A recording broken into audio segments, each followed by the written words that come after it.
బొట్టు పెట్టాలి, గాజులు ఇవ్వాలి, రెనుక గుడ్డలు ఇవ్వాలి, చీర ఇవ్వాలి, వెరీ వెరీ ఇంపార్టెంట్ పూలమాల ఇవ్వాలి. ఆ పూలను తలలో పెట్టుకోవాలని. ముత్తైదు అంటే ఏంటండి? దానికి ముత్తైదు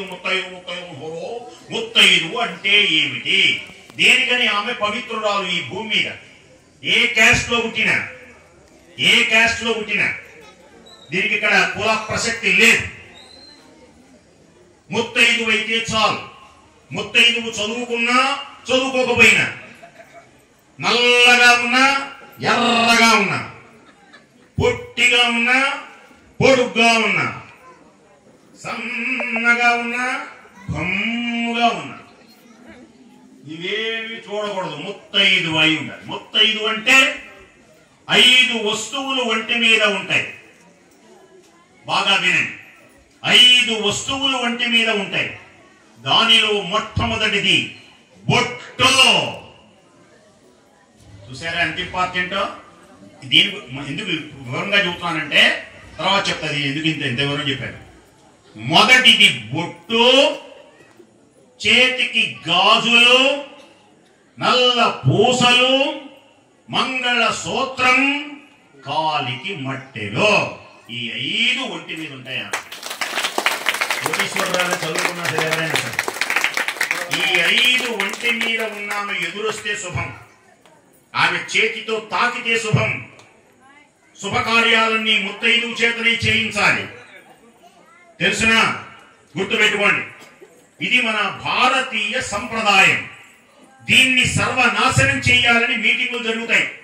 ఇతర దేశాల్లో నేర్పుతారు, కొంతని పంపిస్తారు ఇక్కడికి. మీరు వెళ్ళి భారతదేశ సంప్రదాయాన్ని, పవిత్రతని నాశనం చేయాలి. దానికి ఏం చేయాలి అంటే ఈ 5 ఉంటాయి వాళ్ళ దగ్గర. ఈ నవరనారాయణమూర్తి ఇట్లాంటి వ్యవహారాలు చెబుతూ ఉంటారు. మీరెళ్ళి మొత్తం బొట్టు తీసేయి అని చెప్పు. బొట్టు తీసేస్తే నీకు స్వర్గం, లేకపోతే నీకు నరకం అని చెప్పు. భయపెట్టు, రోగాలు వస్తాయని చెప్పు. నీ నీ నీ భాషలో ఎన్ని చెబుతావు అని చెప్పి ముందు వాళ్ళు బొట్లు తీసేయాలి. నెంబర్ 1 గాజులు తీసేయాలి, మంగళసూత్రం తీసేయాలి. ఈ 5 వాళ్ళ ఒంటి మీద లేకుండా చేసేయి. భయపెడతావో, నాశనం అవుతావంటావో, నరకమో, నీ ఇష్టం. ఏం చెబుతావో నీ ఇష్టం. నీ ఎవరెవరి తెలివితేటలు బట్టి వాడు ఉంటాయి. దీంట్లో కూడా మళ్ళీ అన్ని ఒకటి చెప్పింది ఒకటి చెప్పడం. అన్ని చెప్పి వాళ్ళను నాశనం చేసి వాళ్ళ ఇంటి ముందు ముగ్గు కూడా లేకుండా చేయి. ముగ్గుకు చాలా ప్రాధాన్యత ఇస్తారు వాళ్ళు. అది లేకుండా చేయి. ఇలా నేర్పుతారు. గుర్తుపెట్టుకోండి. రుక్మిణి కళ్యాణంలో, భాగవతంలో ఉన్నది ఉన్నట్టు చెప్తున్నాను. రుక్మిణీ దేవంతటి మహాతల్లి గుడిలోకి రాగానే కాళ్ళు గడుక్కొని శుచి అయి గుడిలోకి వచ్చి ఏం చేసింది? చక్కగా వాళ్ళందరికీ వందిమాగులతో బ్రాహ్మణుల ముత్తైదువులు, బ్రాహ్మణులు వచ్చారు, అందరూ వచ్చారు. అక్కడ బ్రాహ్మణుడు చేయిస్తూ ఉంటాడు. బ్రాహ్మణుడు పెళ్లికి వస్తే బ్రాహ్మణుడు భార్యను కూడా పిలవాలి. ఏమే నిన్ను కూడా పిలిచారు అన్నారు అనుకో, నేను రాను నువ్వేవు అని అనకూడదు. ఆమె వెళ్తే మంచిది. ఓం ఆజ్ఞాకే సమాయ స్వాహ, అత్యంతలు తీసుకో, ఉద్దిష్టంత భూత పిశాచాః, ముక్కు పట్టుకో అంటారు. పాపం వీళ్ళకి తెలియక బ్రాహ్మణుడు ముక్కు పట్టుకున్నట్టు. ముక్కు పట్టుకోమంటే నీ ముక్కు పట్టుకోవద్దు, ఆటోమేటిక్ గా చెప్పేసేస్తారు వాడు. రొటీన్ లో మీరు జాగ్రత్తగా వినండి. తన బ్రాహ్మణుడు పూజ చేసేటప్పుడు ఓం తీసుకొని వాసం చూసేయడం పక్క వేసుకొని ఓం ముక్కు పట్టుకో అని వెంటనే అనేస్తారు. మనం తెలిస్తే మన ముక్కు పట్టుకోమని ఆయన చెప్పి, అంతేగాని బ్రాహ్మణ ముక్కు పట్టుకొని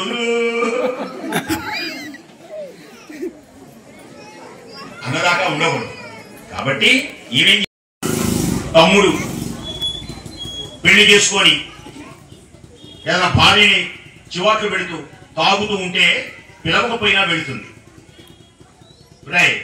ఏంట్రా ఈ పని? లోకమంతా చక్కగా కాపురం చేసుకోవటం లేదురా? చక్కగా భార్యతో మాట్లాడటం నేర్చుకోరా? మన వంశం నాన్న ఏం చెప్పేవాడురా?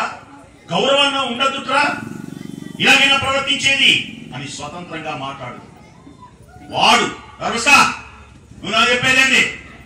నీ మొగతో చూస్తా, నీ మొగడు గౌరవం చూస్తా, ఎవరున్నాడు అసలు నిన్న, ఎవరున్నాడు నిన్న, ఎవరు ప్రతి అని వాడు అరిచిన ఒకవేళ దూషించిన తమ్ముడే కదా అంటే అన్నాళ్లే అని మళ్ళీ నీతులు చెబుతుందే కానీ నన్ను తిట్టాడని ఏడవడం అవమానాల పాలైన అనుకోదు.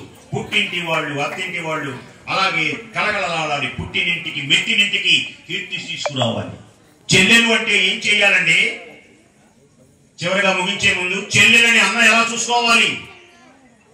మాడలు నిచ్చుటో చీరలిచ్చుటో, చెల్లెలింటికి వెళ్ళి అమ్మా నేనున్నాను అని ధైర్యం చెప్పి తల నిమిరి ఏదో కాస్త డబ్బులిచ్చో చీరలిచ్చో ఇవ్వాలి. అలా గౌరవించాలి చెల్లెల్ని. రతనాల సుగుణాల రాసివి నీవే బుజ్జి నాన్న. మా చెల్లెలు ఎలాంటిది తెలిసిన బావా? రతనాల సుగుణాల రాసివి నీవే అందరియ నయనాల ఆశవు నీవే. నీవు మెట్టిన ఇల్లు నిత్యము విలసిల్లు, నీ నవ్వు సిరులకు ముత్యాల చల్లు. నా చెల్లెలు అడుగు పెడితే సంపద కలిసి వస్తుంది బావా. నా చెల్లెలి కంటి వెంట నీళ్లు తెప్పించదు. అమ్మా నేనున్నానమ్మా, తండ్రి లేకపోయినా నేనున్నానే, నీకు నమ్మని నాన్న నేనేనమ్మా, నీకే కష్టం రాకూడదమ్మా, నువ్వు కళకళలాడుతూ ఉండాలి తల్లి అని అన్న కోరుకోవాలి. నేను కూడా మీ అన్నయ్యలాగా మీ గ్రామంలో ఉన్న మీరందరూ చిరునవ్వులు చిందించి ఏ కట్టి వెంట నీళ్లు రాకుండా పుట్టి నీళ్లు మెట్టి నీళ్లు కళకళలాడుతూ వర్ధిల్లాలి. ఈ రుక్మిణి కళ్యాణ శ్రీరాముల సందర్భంలో జీవిస్తుంది. కానీ ఎప్పుడైతే అన్న దుర్మార్గం చేసిన ఆపింది, మరి ఏం చెయ్యాలి? గ్రహించాడు. మరి తల నరుకుతానన్నాడు కదా ఎత్తని కత్తి, అందుకని ఈ తలకాయలో సహం కొరిగాడు, మీసంలో సహం కొరిగేశాడు. క్షత్రుడికి తల గొరగటం ఇది తల తీసిన దానికంటే భయంకరమైన అవమానం. కొందరు చూడండి పెద్దవాళ్ళు పైన ఉత్తరం లాగితే ఊరుకోరు తెలిసిన, ఆడవాళ్ళ పైట పట్టుకొని చూద్దాం, అది ఎంతో అవమానంగా భావిస్తారు. చచ్చిపోయినంత అవమానం భావిస్తారు పైట పట్టుకొని లాగితే. అలాగే పైన ఉత్తరాయణ లాగుతావురా నువ్వు, కొందరు చొక్కా పట్టుకుంటారు, నా చొక్కా పట్టుకున్నావా నువ్వు, నీ అంతు చూస్తాను రా అంటాడు. అంటే అలాగే తల గొరిగి ఈ దేశం గొరిగేటప్పటికీ ఆయన మరణించినట్టే లెక్క. పక్కన వదిలేసి ఇంతలో టకటక బయలుదేరారు. ద్వారకా నగరానికి అందరూ ఎదురు వచ్చారు. శ్రీకృష్ణ భగవానుడు రుక్మిణీదేవితో వచ్చాడు. ఆహా, అందరూ చక్కగా పూలు చల్లారు.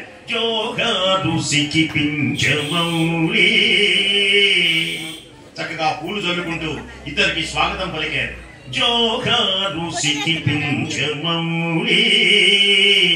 నీకిదే జోహారు రసరమ్య గుణశాలి వనమాలి జోహారు సిఖిపించమౌలి.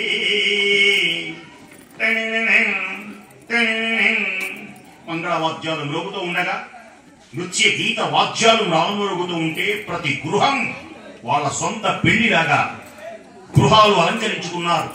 వీధులన్నీ చక్కగా ఊడ్చి ముగ్గులు పెట్టుకున్నారు. అగరు ధూప పూర్ణ కుంభాలతో అలంకరించారు.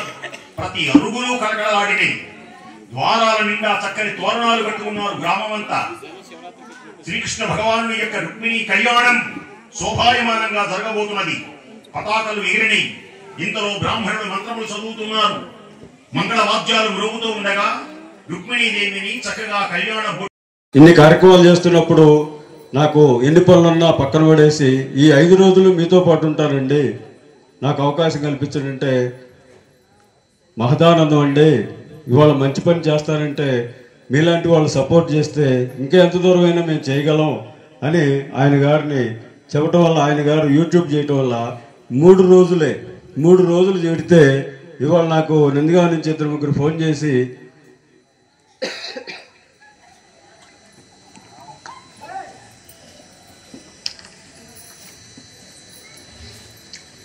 కోనాయపాలెం అంటే నందిగామ పక్కనేనా, మీ ఊళ్ళో ఏంది ఎట్టు చేస్తున్నారు కార్యక్రమాలు, ఆచరణ అంటే వాళ్ళేంది ఇంత మహనీయులు ఇంతమంది ఉన్నారా అని రేపు మీరు గమనించండి.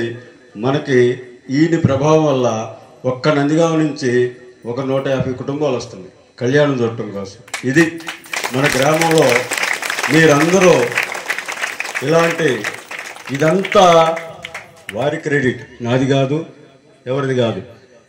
ఆ రామయ్య ఉండబట్టి, ఆయన గారు మనకి వజ్రంలా దొరకబట్టి, నేను మీ దగ్గర తీసుకురాబట్టి, మీరు దాన్ని భగవంతుడు వరమిస్తే మనకి తెలివైన బుర్రని బోర్లు పెడితే ఎంతలో వర్షం పడ్డా, బోర్లు ఇచ్చిన కొండ మీద ఒక కుంభవృష్టి వర్షం పడ్డా ఉపయోగం లేదు. తెరిచున్న కొండలో ఒక పావుగంట వర్షం పడ్డా కూడా చక్కగా కొండంతా నిండిపోద్ది. ఈ ఊళ్ళో అన్ని తెరిచిన కొండలు.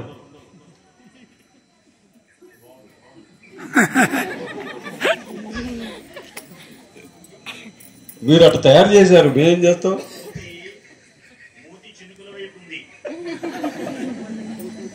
మూతి బోర్లించి ఉంటుంది ఇందా చెప్పాడు. మూతి బోర్లించి ఉన్న తర్వాత ఎంత వాన పడినా అంటే మనస్సు ఆయన చెప్పింది ఏంటంటే దేహం అనేటువంటి కొండ, మనస్సు అనేటువంటి మూతి. దేహం ఇక్కడున్నా బుర్రలోకి ఎక్కకపోతే మనస్సు కన్నా బోర్లించి ఉంటే నువ్వు ఎంత వర్షం పడినా 2 రోజులు వారం రోజులు పడినా ఉపయోగం లేదు. క్షణం పడినా ఆ మనస్సు బాగుంది. మీ ఉదాహరణ అద్భుతంగా ఉంది బాబు, సామాన్యుడి కాదు. మరీ ఎక్కువ చెప్పామనుకున్న ఉపన్యాసం వింటారా లేదా వచ్చే సంవత్సరం అంతకంటే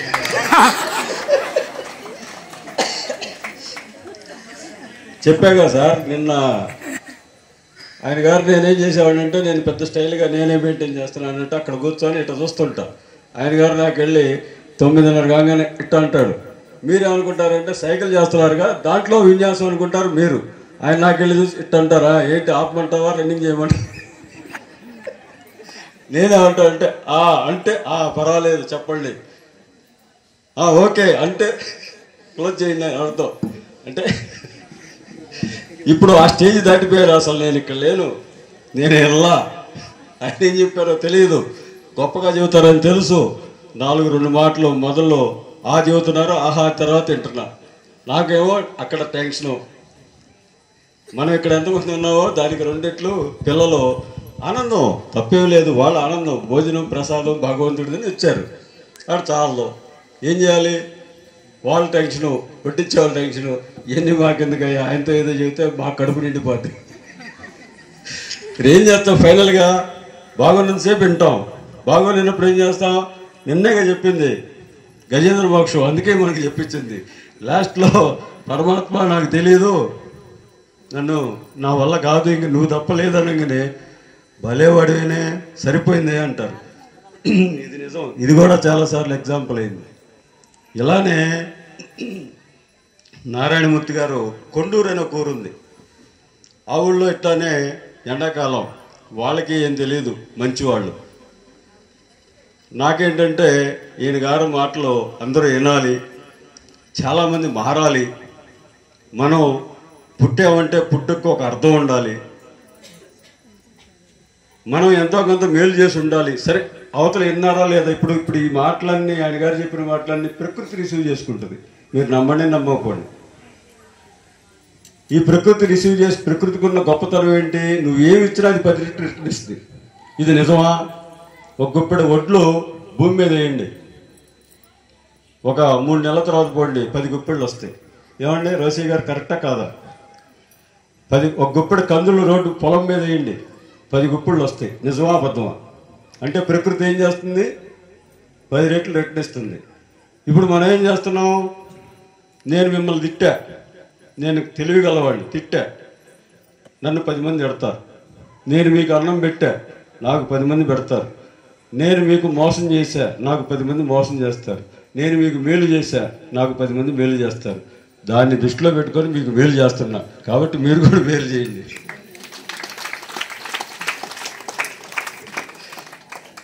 కాబట్టి ఏంటయ్యా మేలు? నేనేం డబ్బులు ఇట్లా మీకు, అమ్మా మీ డబ్బులు తీసుకొని మీ అందరి దగ్గర మాయ చేసి తలా అబ్బాయి నీకు అన్నీ చూపిస్తానని చెప్పి తలా వెయ్యి తీసుకొని నారాయణమూర్తి గారు లాంటి వాళ్ళు కూర్చోబెట్టి ఆ మాయ మాటల్లో ఆనందమయంలో మిమ్మల్ని మాయమర్చి కృష్ణతత్వం అంటారు, దాన్ని మయమరిపించి నేనేదో సరే బాగుపడతారని, మంచి చేస్తే రావయ్య తండ్రి నమ్ముకుంటే బాగుపడతామని, మా పిల్లలకి మంచి అల్లుళ్ళు కొడుకులు లాంటి అల్లుళ్ళు వస్తారని కొద్దిగా స్వార్థం ఉందిలే. అందుకని ఆ అమ్మవారి ఆశీస్సులతోటి మంచి జరగాలని నేను ప్రయత్నం చేస్తున్నా. ఎందుకు చెబుతున్నానంటే మీరందరూ ఏదో అనుకుంటున్నారు, మీరు కూడా మంచి చేయండి, మంచి చెప్పండి, మంచి వినండి, మంచి మార్గాలు నడవండి. నా ఉద్దేశం ఇలా ఉంటే గనక ఇవాళ మీరు చేసుకుంటూ వెళ్ళండి, ఫలితం ఆశించమాకండి. కొన్ని రోజుల తర్వాత అదే తిరిగి మనకు వస్తుంది. ఇదే ఇవాళ మన గ్రామంలో ఇంత కార్యక్రమం జరుగుతుంటే ఈ సంవత్సరం నిజంగా మీరు నమ్మండి నమ్మకపోకండి అన్నీ వండర్సే. అవునా కాదా? అన్నీ వండర్సే. ఏంటి వండర్సు? థాట్ మనకు రాదు, భగవంతుడు చేయాల్సిందే. ఏం చేయాలి మనం? ఏం చేయాలి? మా ఊరంతా మనం ఏం చెప్పినా ఏంటుంది. మనం ఏం చేయాలి? ఎన్నప్పుడు మంచి చేయాలి. ఏం మంచి చేయాలి? మనం ఎక్కడ మిస్ అయ్యాం, మళ్ళీ దాన్ని ఎక్కడ మొదలు పెట్టాలి? రిసీవ్ చేసుకుంటారా? మాకు ఈ కార్యక్రమాలు అందించిన మిమ్మల్ని మా గ్రామంలో ఒక 4-5 ప్రేమతో మీకు చిరు సన్మానం చేయాలని భావంతో ఉన్నారు. వారు మల్లంపాటి ఆంజనేయులు గారు, కొత్త బ్రహ్మయ్య గారు, కృష్ణమూర్తి గారు, సురేష్ గారు, కొండ గారు, మాధవరావు గారు అందరూ స్టేజ్ మీదకి వచ్చి గురువు గారిని చిరు సత్కారం చేసి వారిని మనం ఏమిచ్చినా రుణం తీర్చుకోలేం. వారిని గౌరవించడం, ప్రేమించడం తప్ప మనం ఇంతకంటే ఏమి చేయలేం. మనం ఎన్ని డబ్బులు ఇచ్చినా వెలగట్టలేము.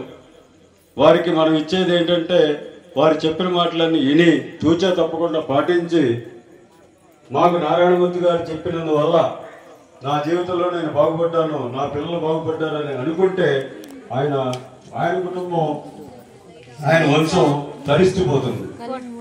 కాబట్టి అలాగా ఆ మహనీయుడు నాకు ఒక్కోసారి అనిపిస్తుంది, ఈ చాగంటి కోటేశ్వరరావు గారు, ఈ గరికపాటి నరసింహారావు గారు, ఇట్లాంటి మహానుభావులు వీళ్ళందరూ పోయిన తర్వాత ఎవరైనా ఉన్నారో చెప్పేవాళ్ళు ఇప్పుడు మనం ఎవరు పట్టించుకోవట్లే పరిస్థితి భయం వేస్తుంది. భగవంతుడు దానికంటే గొప్పవాడు, ఇంకా చాలా మంది రెడీ చేసి ఉంచాడు. ఏదన్నా ఎక్కువ మాట్లాడినా మీరు బాగుండాలని, మీరు బాగుంటే నేను కూడా బాగుంటాను. లాజిక్ మీరు తెలుసుకోండి. మనకి మా అబ్బాయికి చదువు రావాలంటే వాడిని కొడితే రాదు. చదువు కొనే అబ్బాయికి డబ్బులు లేని వాడికి సహాయం చేస్తే వస్తాయి. ఇది లాజిక్. అర్థమైందా? కాబట్టి మా అబ్బాయికి జ్వరం తగ్గాలంటే జ్వరం వచ్చిన వాడికి డబ్బులు ఇస్తే తగ్గుతుంది. వాడికి హాస్పిటల్ ఫీజు కడితే మనకి రోగం తగ్గుతుంది. నాకు ఆ టైప్ లాజిక్ ఉండండి నేను. అందుకని మీ అందరి జీవితాలు బాగు చేస్తే నా జీవితం ఆటోమేటిక్ బాగుపడుతుందని నా స్వార్థం అది. కాబట్టి ప్రేమతో అర్థం చేసుకొని మనం వాస్తవంగా మా నంబూరు రెడ్డి గారు, అయ్యా రెడ్డి గారు రండి.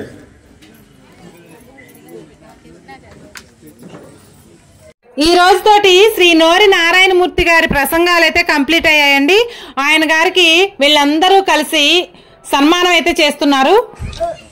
అయ్యా గురువు గారు, మేము మనసు ఇవ్వగలం, మీకు మీరంటే అభిమానాన్ని పెంచుకోగలం. కావున ఈ చిరు సత్కారాన్ని ఇదే బంగార హారంగా, ఇదే వజ్రాల హారంగా భావించి మమ్మల్ని మనస్ఫూర్తిగా జీవించండి, మా గ్రామాన్ని జీవించండి.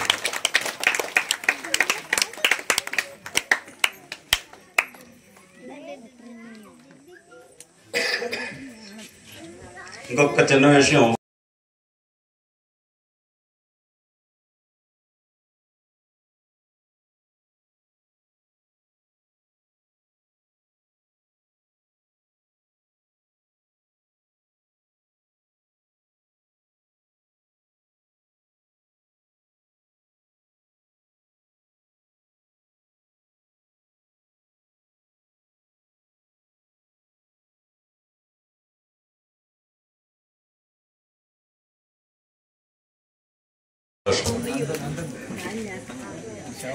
మాధవ గారు, ఈయన మాధవుడు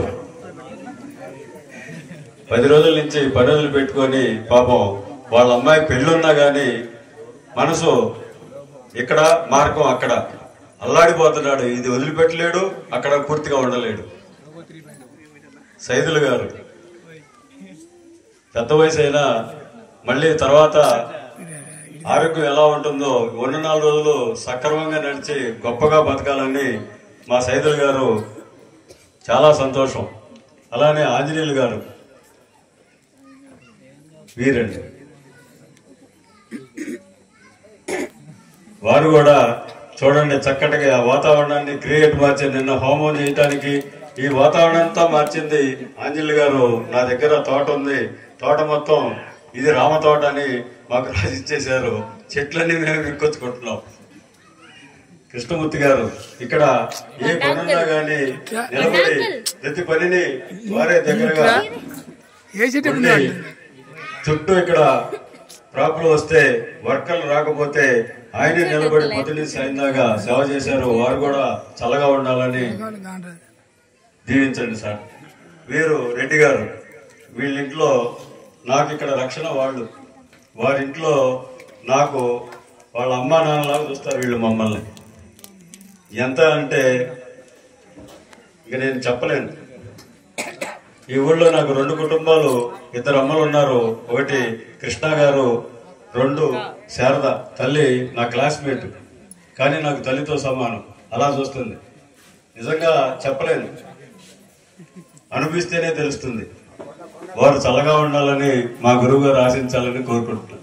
ఈయన గారు కొండల గారు, ఈయన ఈ ఊరికి ఒక ఆంజనేయ స్వామి. ఎవరు అడిగినా లేదు కాదండు, కాతే దొరకడం.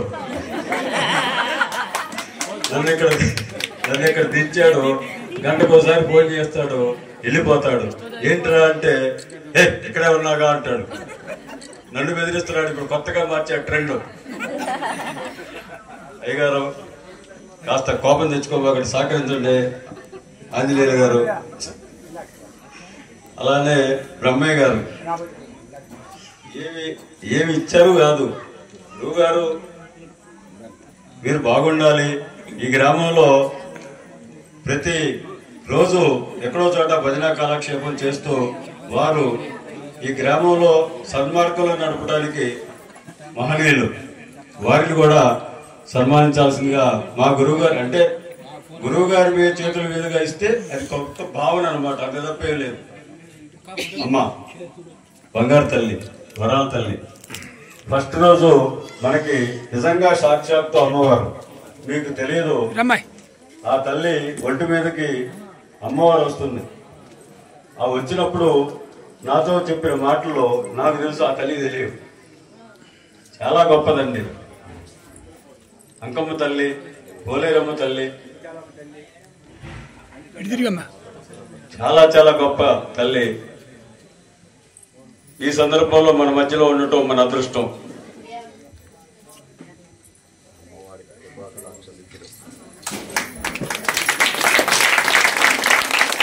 చారయ్య గారిని కూడా మా గురువు గారికి ఆశీస్సులు తీసుకోవాల్సిందిగా కోరుతున్నాం.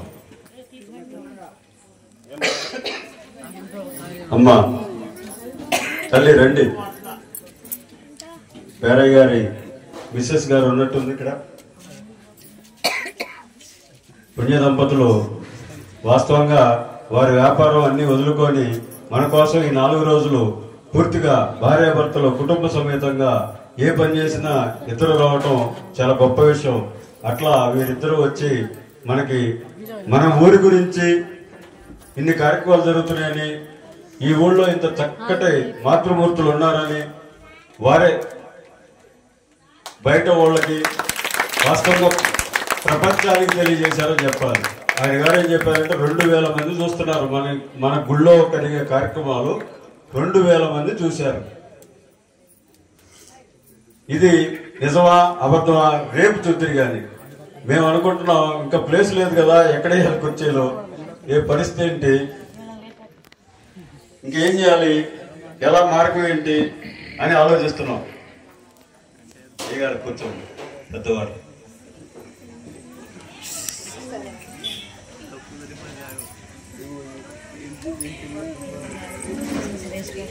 ఇక్కడ శ్రీ నోరి నారాయణమూర్తి గారు ఆశీర్వాదం ఇస్తున్నారండి. సాక్షాత్ శ్రీమన్నారాయణుడే దిగి వచ్చి ఆశీర్వాదం ఇస్తున్నట్లుగా ఉందండి. ఎంతటి అదృష్టం అండి ఇక్కడ ఉన్న వాళ్ళందరికీ కూడా. అలాగే ఇక్కడ అమ్మా నాన్న కూడా దైవ కార్యక్రమాలు ఎక్కడ జరుగుతున్నాయన్నా కానీ అక్కడ మేము మా వంతు సహాయం చేస్తాం, మా వంతు సేవ చేసుకుంటాం అని చెప్పేసి ముందుంటారండి. ఇక్కడ అమ్మా నాన్న కూడా ఈ 5 రోజుల కార్యక్రమాలు కూడా తమ అదృష్టంగా భావించి ఇక్కడ కోనాపాలెంలో ఈ 4 రోజులు కూడా ఈ 5 రోజులు కూడా తమ వంతు సేవ చేసుకుంటూ అదృష్టాన్ని దక్కించుకున్నారండి. వారి వ్యాపారం అన్ని వదులుకొని మన కోసం ఈ 4 రోజులు పూర్తిగా భార్యాభర్తలు కుటుంబ సమేతంగా ఏ పని చేసినా ఇద్దరు రావటం చాలా గొప్ప విషయం. అట్లా వీరిద్దరూ వచ్చి మనకి మన ఊరి గురించి ఇన్ని కార్యక్రమాలు జరుగుతున్నాయని, ఈ ఊళ్ళో ఇంత చక్కటి మాతృమూర్తులు ఉన్నారని వారే బయట వాళ్ళకి వాస్తవంగా ప్రపంచానికి తెలియజేశారని చెప్పాలి. ఆయన గారు ఏం చెప్పారంటే 2000 మంది చూస్తున్నారు మన గుళ్ళో కలిగే కార్యక్రమాలు 2000 మంది చూశారు. ఇది నిజమా అబద్ధమా రేపు చూద్దరు. కానీ మేము అనుకుంటున్నాం ఇంకా ప్లేస్ లేదు కదా, ఎక్కడే కుర్చీలో ఏ పరిస్థితి ఏంటి, ఇంకేం చేయాలి, ఎలా మార్గం ఏంటి అని ఆలోచిస్తున్నాం. ఇది 4వ రోజు వీడియో కదండి. రేపు 5వ రోజు అసలైన శ్రీ సీతారాముల కళ్యాణ వైభవం అంగరంగ వైభవంగా జరుగుతుందండి. అసలు ఈ 5 రోజులు జరిగే కార్యక్రమాలే సీతారాముల కళ్యాణం సందర్భంగా పెట్టారు కదా.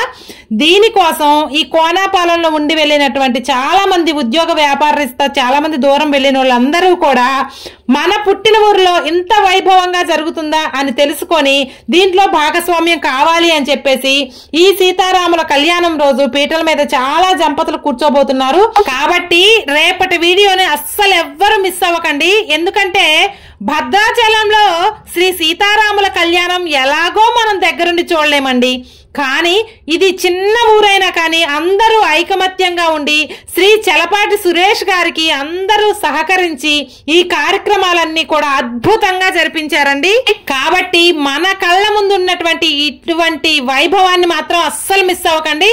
నెక్స్ట్ వీడియోని మాత్రం అస్సలు మిస్ అవ్వకుండా వీక్షించండి. అలాగే మీ బంధువులు, స్నేహితులు ఎవరికైనా సరే ఈ వీడియోని షేర్ చేయండి. శ్రీరాముల వారు సీతాదేవి అనుగ్రహాన్ని పొందండి. ఇదండి ఈ రోజు వీడియో. ఈ వీడియో మీకు నచ్చితే లైక్ చేయటం మాత్రం మర్చిపోవద్దు. ఎందుకంటే ఇంత ఘనంగా నేను లైక్ చేయమని చెప్పేది, మీరు లైక్ చేస్తేనే ఇంకొకరికి ఈ వీడియో షేర్ అవుతుంది. కాబట్టి ప్రతి ఒక్కరూ లైక్ చేయండి. అలాగే ఎలా ఉందో కామెంట్ చేయండి. Thank you for watching.